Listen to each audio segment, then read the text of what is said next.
Well, hey there. Welcome to Board Game Barrister, our local game shop in Milwaukee, Wisconsin. It is Tuesday, which means we have just finished our first ever game of Flourish. It was Ian's 10th game or so, but the rest of us, first time playing ever. It's a great little game about building a lovely garden in front of yourself, but also passing cards over the walls to give to your neighbors so they can garden better too. I'm here with my fellow barristers, Ian, Elizabeth, and Gordon, and we are going to give you all of our biggest takeaways about what we thought of the game, but first, let's talk about how the game plays a little bit. Alright, so Flourish is a game where each of us is going to have our own garden in front of us that we'll be building over the course of 3 rounds and then one fourth and final round. Now we've got walls between each player, and over those walls we'll be passing cards every round that we think our opponents can use or won't be able to use depending on which way we're playing the game.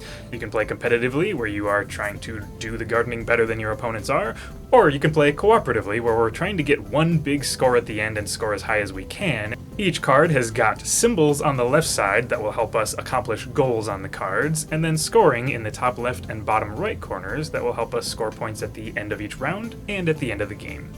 Alright, we had a great time playing our cooperative game, and we're going to talk about everything that happened in that game in just a second. But before we do, remember, if you hit that subscribe button, it means you get to see all of our Tuesday game tables every single week when we post them, and all of our takeaway videos like this. Alright, let's talk!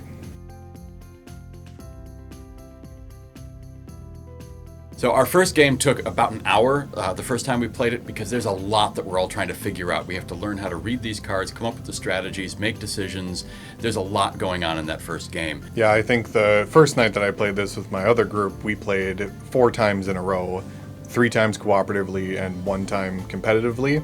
And it took us till the third game till we got to about the 30-minute mark. Well, we had a 4-player game, so that meant that I had 2 neighbors and then 1 person who was not my neighbor. But I did know that the person who was not my neighbor had direct interaction with my neighbors. The 1 and 2 player games could be interesting. The 3-player game seems like it's probably pretty cutthroat. Yeah. 4-player is really great in that, again, you do have that interaction. And then what's really neat is that at 5, 6, and 7, they're going to play about the same, and they're not going to make the game any longer. Even when played competitively, the collaboration with your neighbors is a really, really neat mechanic. So how the game plays is you play 1 card in the round for yourself, and you pass 1 card to each of your neighbors to add to their hand. You're able to use the cards that you pass because you can score on your neighbors' gardens. Always having some sort of cooperation with the rest of the table is a really neat thing to have in the games that I enjoy. One has to mention the artwork when one's talking about this game. It's beautiful. The entire game is built around 5 different color symbols that are vaguely based on like plant families, but for the most part you're looking at green, which means I've added green to my garden. Or I have the red rose symbol, which means I'm adding some red color or some purple with the purple symbol. So there's this really nice like color contrast. It's going to be very rare for me to have 2 matching cards at the end, and it's basically going to be a garden I've built that has all this cool different stuff in it.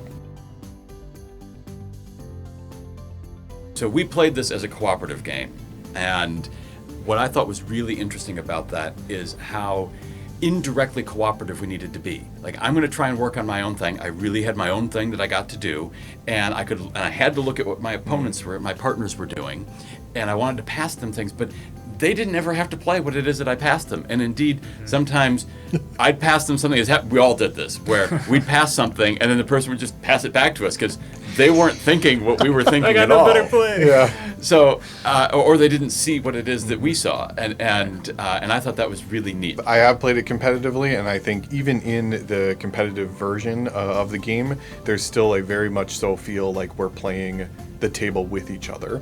I'm not a huge fan of puzzle games where you just do your own thing and don't touch anybody else's stuff, and this one flips that completely on its head, because you're able to really mess with your neighbor's plans, or make it seem like you're going to mess with them, but then score off of what they're doing.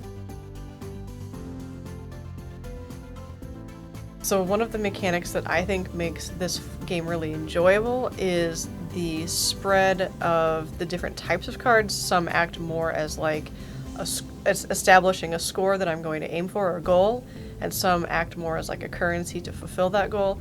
And I feel like between all the picking and passing, even if I feel like I didn't get what I wanted, there was always a good option B. And as a component element, I really like when we're passing the cards, we have these little walls. And it's a simple little thing, but being able to identify that I have passed my card to the other person on the wall, giving that visual indicator, both that because there were times where I couldn't remember who I'd passed a card to, but I could look and see where that was. And I think that's just a really great little component. So this game has a lot of min-maxing in it, which, you know, that's okay. It takes a little bit of brain power to do that. But I particularly struggle with crunching numbers in my head, and like I gotta have pencil. If I had pencil and paper, it's not a big problem. So having a game played in the cooperative mode meant that I gotta have my teammates help me do my math to score my round. Yeah.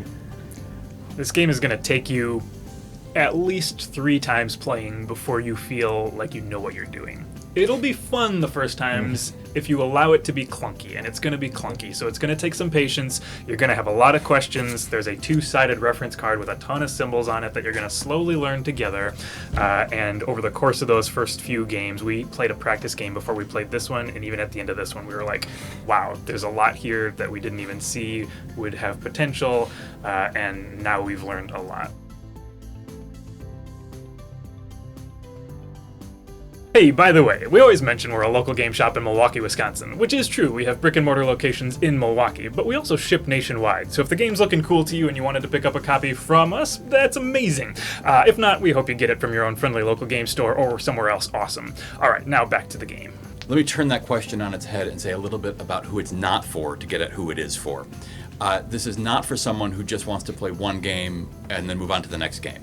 This is a game that you want to play a bunch of times in a row, because learning how to play it and learning how to decode what's on the card, that's a skill that needs some practice. If you like looking at something that is really information rich, and then decode that and act on it in your brain to make what is a fairly simple decision. What card do I want to keep? What card do I want to pass to the neighbor on my left? What card do I want to pass to the neighbor on my right? This is a really good game for you. Alrighty, well, thank you so much for joining us for our takeaways of Flourish this morning. If you hit that subscribe button, that means you're going to get to see all of our Tuesday takeaways videos every week when we post them. If you've got a comment, leave a comment. We love chatting with our viewers. And as always, if you hit that like button, that means more people are going to get to see this video thanks to the YouTube algorithm. That is all we've got for this week, and we will see you next time. Thanks.